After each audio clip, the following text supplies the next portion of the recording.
अस्सलाम वालेकुम। तकरार ड्रामे जी नेक्स्ट एपिसोड जी दोस्तों तव्हां कहाणी ॿुधाईंदा हलूं। छा हाणे मूसा भावल खान ऐं मीर जो प्लान कंदो, छाजे करे भावल खे सिजावल गोली हणी वियो ऐं मीर खे नवाब खणी वियो।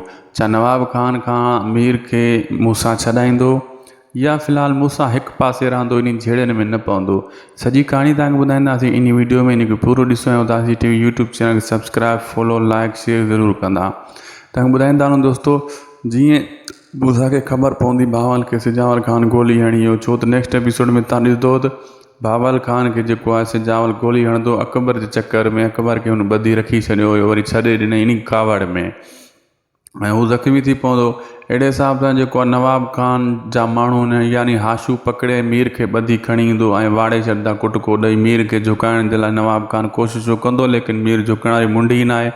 इन जे करे जेको आहे हू नवाब खान चवंदो झुकियो मीर ठीक न मारे छॾींदासीं, ऐं हाशू चवंदो न ईअं थी नथो सघे, मीर झुकण वारो न आहे।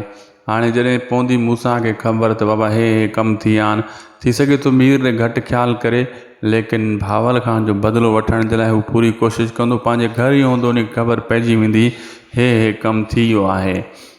अहिड़े हिसाब सां मूसा सफ़ा छितो थी पवंदो ऐं पंहिंजे दोस्तनि सां मिलणु शुरू कंदो ऐं जेको आहे पोइ सिजावल जो पोइ बंदोबस्तु कंदो ऐं नवाब खान जो बंदोबस्तु कंदो। हाणे ॿ बदिरियूं घाटे में पइजी वियूं आहिनि मूसा खे, ॿ जहिड़ा नवाब खान ऐं सिजावल खान। हिन बलाइनि खे मुंहुं ॾियण जे लाइ मूसा हिकु आहे सिर्फ़ु, लेकिन जॾहिं इहे टई गॾिजी विया नवाब खान न सॉरी मूसा ऐं भावल ऐं मीर, पोइ त मसइलो ई न आहे। इहे नेक्स्ट एपिसोड में इहे सीन तव्हांखे ॾिसण में ईंदा।